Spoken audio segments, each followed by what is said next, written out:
इसको लेकर के भूचाल आ गया हर जगह। अमेरिका का सुपर फास्ट राक्षस कहा जाने वाला B-1 लैंसर बॉम्बर अब भारत आ रहा है, लेकिन सबसे बड़ी बात यह है कि इसके साथ एक मेगा अपडेट भी जुड़ी है। भारत को इसे खरीदने या लीज पर लेने का ऑप्शन मिलने वाला है। ये कोई तरीका नहीं है, मगर हिंदुस्तान बाज नहीं आता है। भारत की ताकत कई गुना बढ़ जाएगी। अब खबरें ये हैं कि पाकिस्तान के खिलाफ इस्तेमाल करने के लिए भारत ने $1 बिलियन की जो मेगा डिफेंस डील की है एचएएल और अमेरिका की जीई के बीच हुई है, और ये है 113 पावरफुल जो F404 इंजन के लिए जो तेजस LCM-1 फ्लीट को पावरफुल बनाने के लिए काम आने वाली है। यार तो वो बेच रहे हैं इंडिया को कि उनको सप्लाई करें। जम्मू कश्मीर के केरन।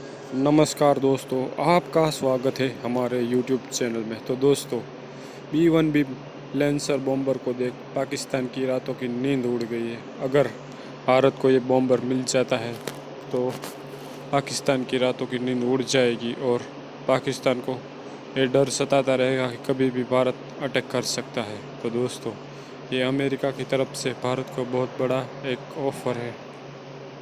% से ज्यादा वीजे रिजेक्ट हो रहे हैं। तो इंडिया समझता है कि आइंदा जंग को लंबा करने के लिए जो अटैक है वो तमाम आर्म फोर्सेस को मिलकर करना चाहिए। खित्ते में ताकत के तवाज़ुन को बदल देने वाली इस $1 बिलियन की जो मेगा डिफेंस डील की है एचएएल और अमेरिका की जीई के बीच हुई है, और ये है 113 पावरफुल जो F404 इंजन के लिए जो तेजस LCM-1 फ्लीट को पावरफुल बनाने के लिए काम आने वाली है। हालांकि जो जीई और के साथ जो पिछली इंजन डील थी उसको लेकर भी काफी चर्चाएं रही। मेरी बड़ी खबर है, $1 बिलियन की डील एचएएल और जीई के बीच इंजन जो एडिशनल इंजन है जो पिछली डील है उससे अलग हटके, और 113 इंजन की जो ये डील है किस तरह से देखना चाहिए। क्या जो हम एक तरफ तो भारत और अमेरिका की बात करते हैं तो ट्रेड को लेकर खटपट है, लेकिन डिफेंस कॉर्पोरेशन एकदम बराबर चल रही है।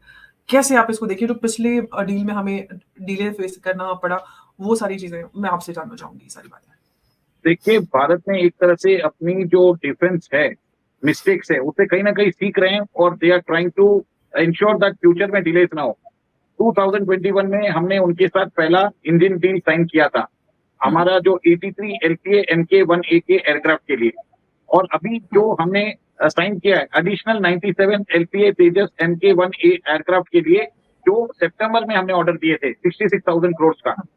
अब ये जो इंजन है ये $1 बिलियन का है, जिसमें 99 इंजन का बताया जाता है कि ये एक तरह से 99 इंजन या 113 इंजन को इनको सप्लाई किया जाएगा।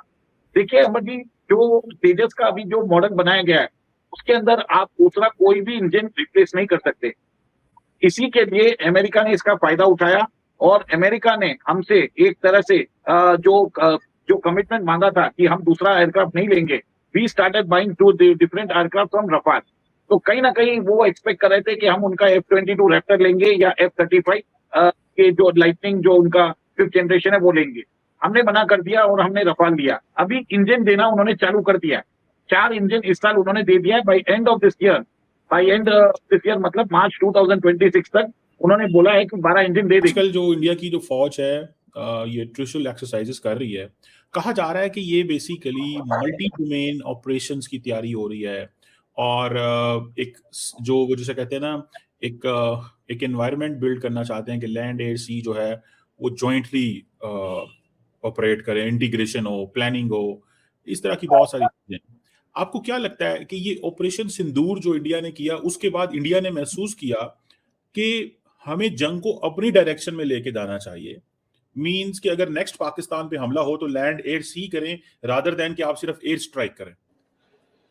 गुड क्वेश्चन जीमा साहब। अगर मैं इसको कंसेप्चुअली ले जाऊं इस चीज को कि लड़ाई को कैसे ऑर्केस्ट्रेट किया जाता है और क्या क्या डोमेन्स में लड़ाई लड़ी जाती है, तो हमने डिफरेंट जो अभी हाल ही में जो वॉर्स हुई हैं उसमें हमने डायमेंशंस देखे हैं कि क्या क्या डायमेंशन लड़ाई के इस्तेमाल हुए हैं। फॉर एग्जांपल, अगर मैं आपको यूक्रेन और रशिया की वॉर जो चल रही है उसमें नेवल से भी ब्लॉकेड का एक प्लान था शुरू में। आप जानते हैं कि ओडेसा की तरफ ब्लॉकेड हुआ था, ब्लैक सी की तरफ, और फिर एयरलैंड बैटल तो आपका चल ही रहा था।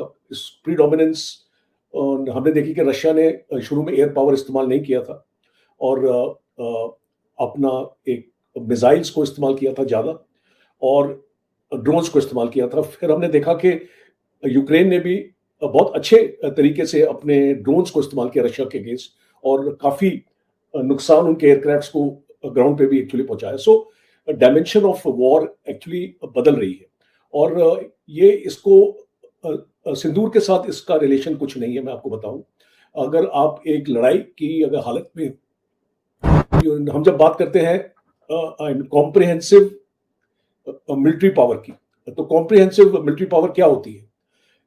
और it is the dimension of your military strength of your army, air force and navy. और इसलिए आप अपने आर्मी, एयरफोर्स और नेवी के ऊपर इतना पैसा खर्च करते हैं, तो वो आप फालतू में तो खर्च नहीं करते हैं। आप चाहते हैं कि उनकी एक उसको यूज किया जाए एक लड़ाई के माहौल में। अब आपका मेन क्वेश्चन है, बड़ा इंटरेस्टिंग है कि do nations want to fight long wars? Because अभी हम जब पाकिस्तान की तरफ भी देखते हैं, डॉक्ट्रिन भी पाकिस्तान के साथ हम अपने बनाते हैं।